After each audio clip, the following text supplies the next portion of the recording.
वो था या थी या सिर्फ एक हवा का झोंका? आइए जानते हैं पापा से। तो ऐसा क्या हुआ उस रात ओंटारियो कनाडा पे जब वो एक रात वॉक पे निकले? आइए जानते हैं क्या हुआ था उस क्वारंटीन सेंटर के बाहर। ऐसा क्या हुआ उस रात जो 40 लोग एक साथ जो एक रात पहले तक सांस ले रहे थे वो सुबह नहीं रहे? ऐसा क्या विटनेस किया उस नर्स एमा ने उस रात हॉस्पिटल पे? So why there is absence of number 13 in many cities, hotels, especially in the cities with the significance of West? क्यों नहीं होता नंबर 13? क्यों होता है वो एक अनलकी नंबर? क्या है इसका रहस्य? So with the cultural belief, number 12 is considered as the complete, as 12 zodiac signs, 12 gods, 12 months, and number 13 is seen as irregular and misfortune. With the local belief, number 13 is considered as death, omens and misfortune. In Vastu Shastra, number 13 is considered as inauspicious. क्या हुआ था उस दिन ऐसा जो इस बात को प्रूव करता है कि number 13 is unlucky and mysterious too, जो पापा अपने शब्दों में बयां नहीं कर पाए और उन्होंने ऐसी क्या एनर्जी महसूस की उन्हें अभी तक नहीं पता, बट जो भी था बहुत ही टेरेबल था। हेलो पापा, hello, welcome back to India after thank you. So long. तो कैसे रहा आपका कनाडा का एक्सपीरियंस? आप मोर देन 2 मंथ्स आपने वहाँ स्टे किया, कैसे लगा आपको? ट्रैवलिंग एक्सपीरियंस कैसा है वहाँ का? बहुत अच्छा, एब्सोल्युटली फैंटास्टिक, बहुत अच्छा लगा हमको। कनाडा एक खूबसूरत देश है, साफ सुथरा है, आबो हवा वहाँ का रहन सहन सब एक हाई क्वालिटी का है और वहाँ काफी प्रोफेशनल लोग हैं, अपना काम करते हैं और शाम को जनरली वहाँ वीकेंड बहुत अच्छे से मनाया जाता है। सैटरडे संडे हुआ तो लोग एंजॉय करते हैं, तो एक काफी अच्छे लोग हैं, एंजॉयबल लोग हैं और घूमने में बहुत अच्छा लगता है। खूबसूरत जगह है, घूमने लायक है, तो अच्छा लगा हमको वहाँ। और पता ही नहीं चला कि 1.5-2 महीना 3 महीना कैसे बीत गया, क्योंकि ठंड शुरू हो गई थी, फिर हम लोग वापसी हो गए। लेकिन फिर भी हो, देखो कहीं भी रहें, अपना देश होता है। ईस्ट और west, India is the best. यहाँ भी तो जो यहाँ आजादी है घूमने की, कहीं थूको, कहीं घूमो, कहीं बैठो, कहीं चाय पियो। And up in India only. यही इंडिया में है, ये आजादी है। वहाँ भी है, यहाँ भी है, वहाँ के एक अलग सिस्टम है रहने का, अच्छा लगता है। तो पापा, आप कुछ अपने मिसहैपनिंग इंसिडेंट के बारे में कुछ आप बता रहे थे। I heard you in the telephonic conversation with your friend. मैंने सुना आप बात कर रहे थे कि कुछ हुआ आपके साथ वहाँ। अच्छा, हाँ, एक देखो ऐसा है कि घूमने फिरने में प्लीज शेयर करिए। कुछ होता है तो एक इंसिडेंस में बता रहा हूँ। हुआ क्या कि जनरली ऐसा होता है, हम लोग डेली शाम के टाइम निकलते थे, घूमते थे, कभी दिन में निकल गए, जैसे भी मौका मिला बाबू लोग को तो हम लोग निकल गए। तो एक दिन की बात है कि हम लोग शाम के टाइम निकले। वहाँ क्या है कि दिन मुझे पता नहीं चलता था, वहाँ सवेरे दिन शुरू होता था तो 8:30-9 बजे तो दिन डूबता था। जैसे यहाँ हम लोग शाम के टाइम तो डूब गया, अपना शाम शुरू हो गई, लेकिन वहाँ 8:30-9 बजे फिर ईशा की अजान वहाँ करीब 10:30-11 बजे। तो एक अजीब टाइप का दिन बहुत लंबा होता था, मुझे अंदाजा नहीं मिलता। Change in the routine. हाँ, रूटीन जो है गए थे। तो हम लोग उस दिन अक्सर हम लोग शाम में गए, तो उस दिन भी उसी तरीके से गए, घूम फिर के थोड़ा लेट हो गया। डाउनटाउन वगैरह गए, खूबसूरत जगह देखे, तो खाना पीना खाते हुए आए हम लोग, रात में लेट हो गया मुझे।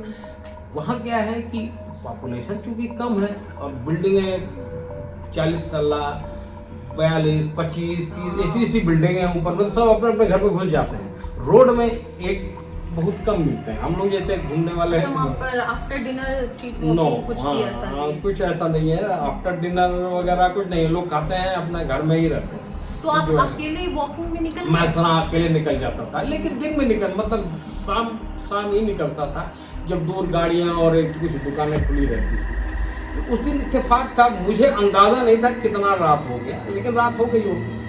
तो हम लोग उतरे कार से, हम उतर गए, वो भी उतर के मैंने कहा बाबू लोग को कि तुम लोग जाओ और मैं आ रहा हूँ टहल के। उन्होंने कहा कि ठीक है, थोड़ा जल्दी आना पापा, हम लोग चल रहे हैं। तो लोग चले गए, अब मैं टहलने निकल गया। आदत है मेरी, मैं थोड़ा लंबा लंबा, अंदाज नहीं मिला।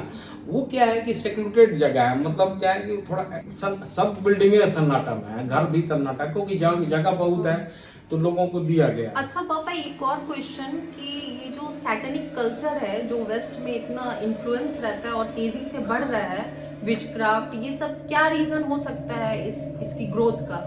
वहाँ ग्रोथ हो सकती है, वजह क्या है कि वहाँ पॉपुलेशन कम है, बड़े बड़े घर हैं लेकिन रहने वाले 2 आदमी 3 आदमी है, बड़ा एक मतलब एक सन्नाटेदार इलाका है।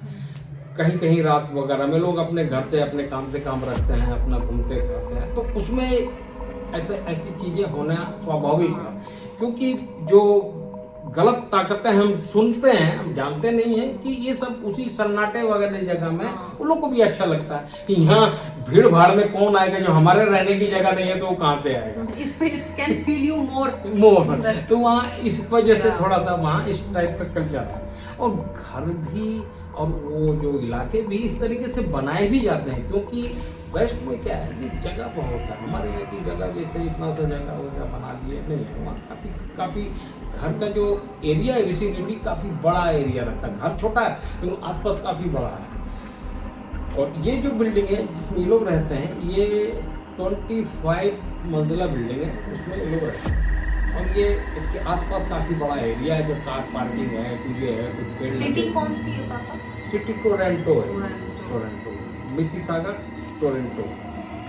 तो टोरंटो में ये लोग जो जगह में रह रहे हैं वो काफ़ी एरिया बड़ा था और चारों तरफ पेड़ लगे हुए हैं, हवाएं खूब चलती हैं रात में टाइम, तो काफ़ी साए होता है। मतलब हम लोग यहाँ तो डर जाए, लेकिन वहाँ तो वो है ही इस तरीके का। खैर, और इनकी बिल्डिंग के बगल में वो भी एक थोड़ी सी दूर पर, मतलब सटा हुआ समझ लो कि इनकी बाउंड्री वॉल खत्म होती है, समझ लो एक बिल्डिंग थी, 5 मंजिला इमारत है। सारी बिल्डिंगें चमकती रहती हैं, लाइट वाइट का इतना इंतजाम है, लाइट वाइट सब है, आदमी देखे ना देखे लाइट खूब रहती है। तो उस बिल्डिंग में अक्सर हम देखे अंधेरा रहता था, 1-2 लाइट जलती थी शाम के टाइम, पता नहीं कौन। अच्छा, वो जस्ट नियर बाय थी? नियर बाय, जस्ट मैं टहलता ही उसी बिल्डिंग के आसपास था। अच्छा। और चारों तरफ पेड़ से ढकी हुई थी, लेकिन उसमें कभी किसी को हमने आते जाते नहीं देखा। और वो हमेशा एक मतलब एक क्या है, सन्नाटे इलाके में वो बिल्डिंग थी और हमेशा बंद रहती थी। चारों तरफ ताले, नीचे में ताले लगे हुए थे, क्योंकि दिन में हम जाके देखते थे उसमें ताले लगे हुए थे। तो हमने एक बार बाबू से पूछा कि क्या है, तो उसने बताया कि ये जो कोरोना काल हुआ था उस पीरियड में लोगों को यहाँ रखा गया था, क्वारंटीन सेंटर था एक तरीके का। उसमें जो बीमार होते थे घर से निकाल के इसमें लोगों को रख दिया जाता था, और इसमें कुछ नर्स और डॉक्टर, बेसिकली एक क्वारंटीन सेंटर ही था एक तरीके का। उसको हॉस्पिटल में उस पीरियड में कोविड के टाइम में उसको डिस्चेंज कर दिया था, उसी के लिए वो बनाया गया था।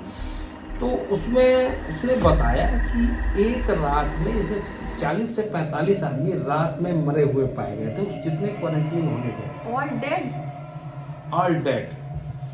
वो सुन के मेरे को भी अचानक ये लगा था, लेकिन वो डेड हो। उसके बारे में फिर हम लोग थोड़ा सा पता किए।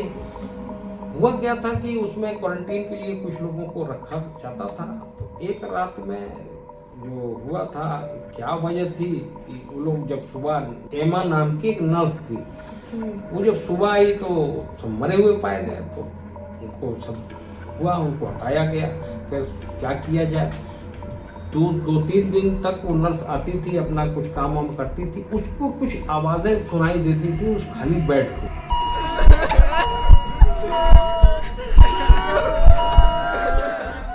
जो बेड बचे थे उसमें ऑक्सीजन की कमी है, कुछ दवाई दे दो, कुछ सरसरा। आफ्टर द इंसिडेंट नहीं थे। हाँ, उसके बाद भी वो हॉस्पिटल खुला था, मतलब उसको वाइंड अप करने की कोशिश कुछ भी थी। लेकिन एमा नाम की नर्स ने जो बताया नर्स ने वहाँ के लोगों को, तो उसे क्या होता था, विस्पर्स सुनाई देते थे। हाँ, उसको एक अजीब सी, जब भी वो आती थी ड्यूटी में तो उसको बेड से आवाजें आती थी, ऑक्सीजन की कमी है, सर दर्द हो रहा है, मुझे दर्द है, मुझे बचाओ, मुझे बचा लो, मुझे घर भेज दो।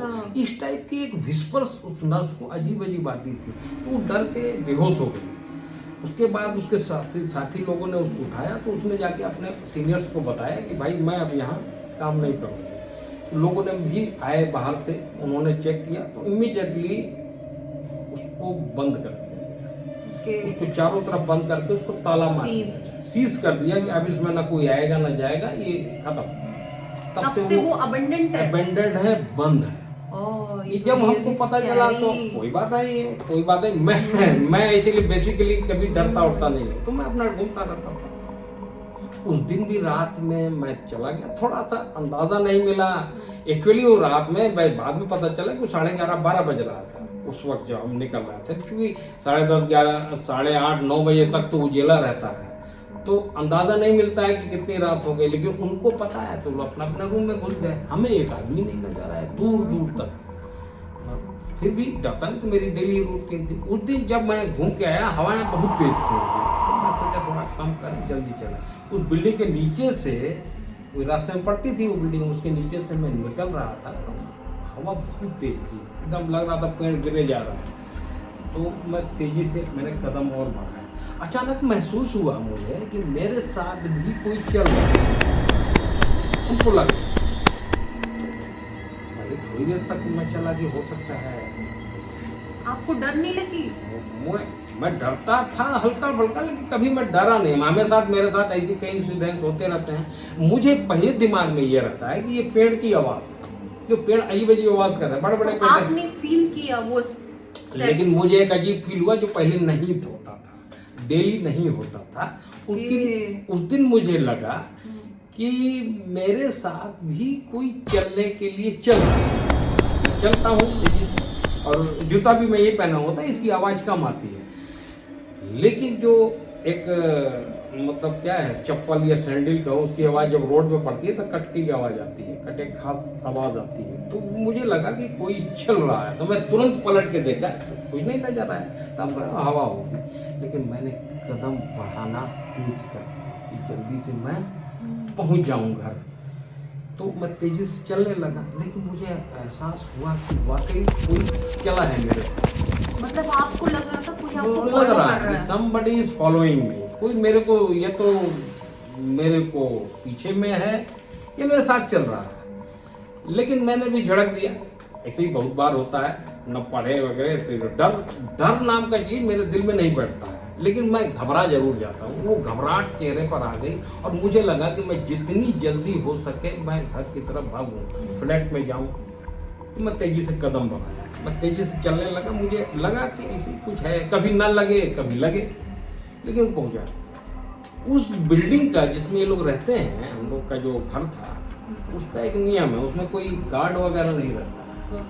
उसमें बाहर में एक रूम है कांच का, मतलब चारों तरफ कांच लगे हैं, उसमें एक कोड होता है। पहले जाके उस कोड को दबाना है।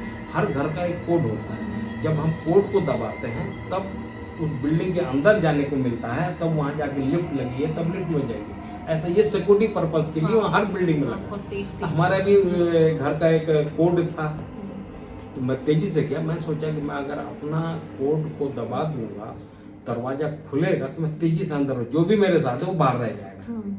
ये मेरा दिमाग में था। मैं तेजी से पीछे कहीं नहीं देखा, मैं तेजी से चलता चला गया।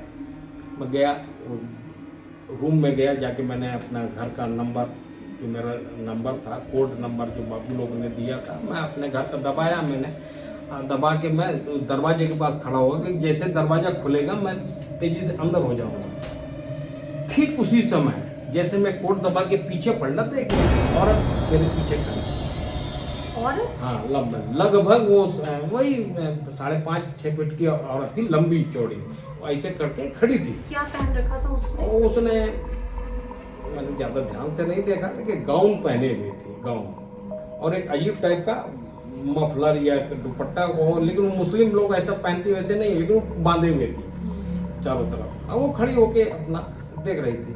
अक्सर होता था, हम भी आते थे, कोई आ गया, जैसे दूसरे इतने लोग रहते हैं उस बिल्डिंग में, हम सबको नहीं पहचानते थे, ना पहचान होगा कोई किसी भी बिल्डिंग में जा रही होगी।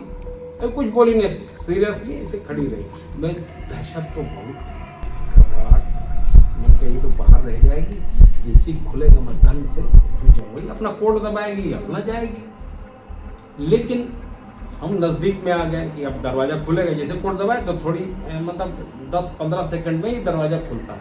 तुम जाके खड़े हो गए, दरवाज़ा खुला तो मैं धड़ से अंदर घुस गया, तो देखा वो भी घुस गई मेरे साथ पीछे, क्योंकि दरवाज़ा जितनी देर खुला बंद होगा उतने देर में वो भी अंदर आ गई। उसने भी क्या सेम कोड फॉलो किया? कोड का जरूरत ही नहीं पड़ा, क्योंकि दरवाजा हमारे लिए खुलता है तो 3-4 आदमी जा सकते के हैं। साथ चली गई। हाँ, जा सकते हैं, उसमें कोई है। जैसे हम अकेला थोड़ी जाएगा, जैसे दरवाजा इस तरीके से खुलता है और फिर धीरे धीरे बंद होता है, तब तक हम आराम से घुस गए। उल्टी के पीछे हमारे घुसने का कोशिश की और घुस गई सड़ से, लेकिन मैंने ध्यान नहीं दिया। मैं चुपचाप नीचे मुंडी करके मैं तेजी से लिफ्ट के पास पहुंचा। वहां से थोड़ी दूर पर लिफ्ट है, लिफ्ट को भी दबा के लिफ्ट आती है तो फिर जाते हैं प्रोसेस।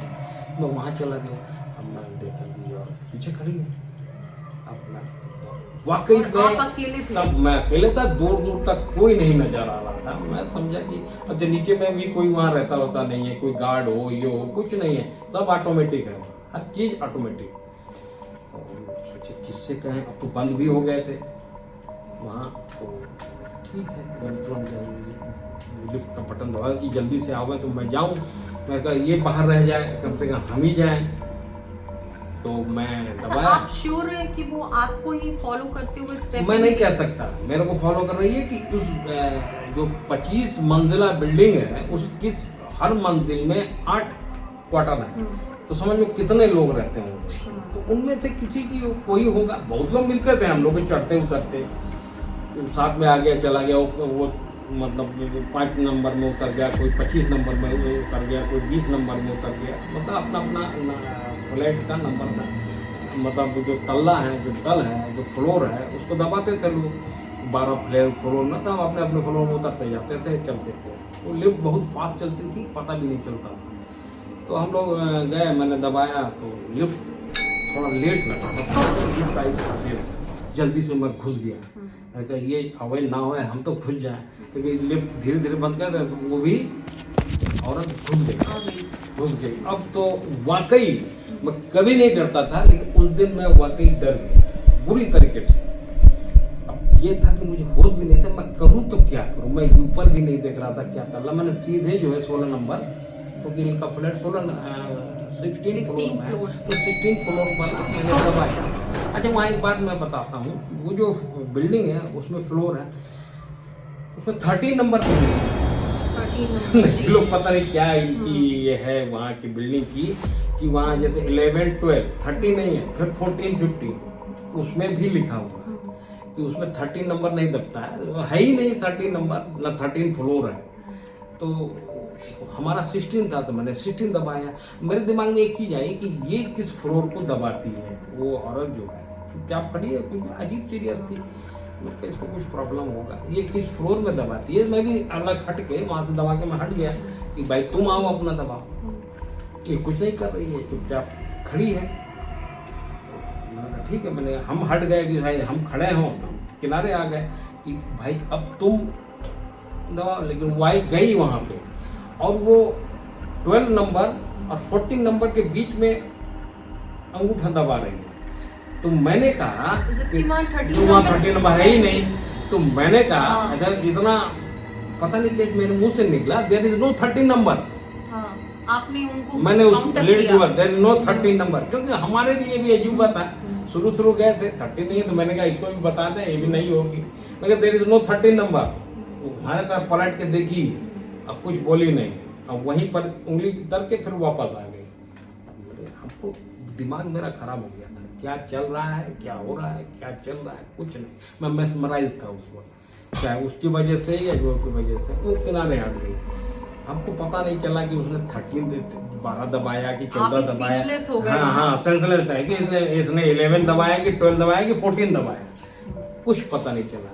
खैर चलिए, अचानक हमको अजीब सा लगा, और एक थोड़ा देर बाद चल रहा था, हमको लगा आज लिफ्ट भी धीमे धीमे चल रही है। हम वहाँ देख रहे थे वो अटकी हुई है, क्या है समझ में नहीं आ रहा था। खैर थोड़ी देर बाद जो है अचानक जोर से एक आवाज़ आई, और वो मतलब एक तीर की तरह वो लिफ्ट में बाहर निकला। सर से। कौन सी फ्लोर पे? किस फ्लोर में मुझे पता नहीं है, बाद में। तो मतलब इतना मैस्मराइज था कि मैं इधर उधर देख भी नहीं रहा कि क्या हुआ। बस मुझे ये था कि मैं किसी तरीके से पहुंच जाऊं। मैं ये भी भूल गया कि मेरा 16 नंबर है। मेरा दिमाग में ये था। अब फिर लिफ्ट बंद होके चलने लगी, तो ऊपर जाने लगे। महसूस हुआ कि ऊपर चल रही। मेरे दिमाग में, मैंने कहा मैं बहुत बुरा, मैंने कहा ये खुलेगी और जो भी फ्लोर होगा मैं कूद के किसी का दरवाजा खटखटाऊंगा, भैया मैं मुझे रख लो अपना। ये तो बहुत टेरिफिक इंसिडेंट इतना हो गया आपके घबराहट हो गई मेरे साथ। लिफ्ट चली और अचानक लिफ्ट रुक गई। मैंने देखा 17, उसको 16 में जाना था, 17 में लिफ्ट रुकी। मैंने कहा कोई बात नहीं, मैं धड़ से बाहर निकला। तो जान बचाओ, जान बचाओ भाई, कोई मिलेगा खोलेंगे। लेकिन जब 17 में आया तो वो देखे वो हमारा ही फ्लोर था, उसमें 17 लिख रहा था लेकिन था 16 वो। मतलब ये तो हमारा ही है। ये बट टेक्निकल फॉल्ट हो वो सकता टेक्निकल फॉल्ट हो सकता है, वो टेक्निकल फॉल्ट होता है। 18 दिखा देगा, 16 है। लेकिन इत्तेफाक से ऐसा हुआ, मैंने तो सोचा कुछ भी हो, हम धड़ाम से बाहर आए और अपने रूम में गए। मतलब दरवाजा खटखटाया, बाबू निकला, मैं तेजी से गया, बैठ गया मैं एकदम से। मेरे को कुछ नहीं बताने लायक था। पानी ला के दिया उसने कि पापा पियो, कुछ थक गए क्या? मैं हाँ थक। मैंने कुछ नहीं बताया किसी को, क्या पानी पिया, बैठ गया। लेकिन उसको लगा कि कुछ तो गड़बड़ है, तो ठीक है। मैंने कहा इसको बताएंगे बहुत प्रॉब्लम आएगी बच्चे, तो ठीक है बाद में देखेंगे। उसके बाद हाँ तो ज़्यादा प्रॉब्लम होगी, मुझे तो चले जाना है। तो ये मतलब बाद में मैंने धीरे धीरे डिस्कस किया अब उसे, तो उसने कहा ऐसी और शक्ल की मैंने देखी नहीं। खैर हो गया, लेकिन मैं ज़्यादा डिस्कस मैंने किसी से किया नहीं। लेकिन मेरे दिल में हमेशा ये रहता आखिर वो कौन थी और वो क्या चाहती थी। Unresolved mystery. अनरिजॉल्व्ड है। उसके बाद भी मैं कई बार उस लिफ्ट से उतरा चढ़ा, आसपास ढूंढने की कोशिश किए। रात में भी मैं नहीं जाना छोड़ दिया मैंने रात में, लेकिन शाम तक मैं जाता था बिल्डिंग। लेकिन मुझे फिर दोबारा वो औरत दिखाई नहीं दी। तो आप फाइनली कौन थी? क्या बिलीव करते हैं कि डू दी स्पिरिट्स एग्जिस्ट? आपने जो उस रात फील किया। देखिए मैं इस पर तो कभी एतबार नहीं करता था, लेकिन ये हुआ मेरे साथ, तो ये एक्चुअली क्या था, या वाकई हो वो मुझे ऐसा महसूस हो, क्योंकि घबराहट में आदमी को कुछ भी महसूस हो सकता है। लेकिन क्या था ये मुझे नहीं पता। लेकिन कुछ कोल्डनेस तो थी उस रात, थी, इसलिए याद है।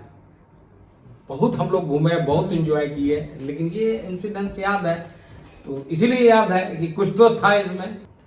चलिए पापा, अच्छा लगा आपका एक्सपीरियंस समझ आगे के। फिर बताएंगे। ये बिलीव हो गया कि डू स्पिरिट्स एग्जिस्ट, तो एक काफी रियल एक्सपीरियंस रहा। हाँ ये एक्सपीरियंस है। Thank you.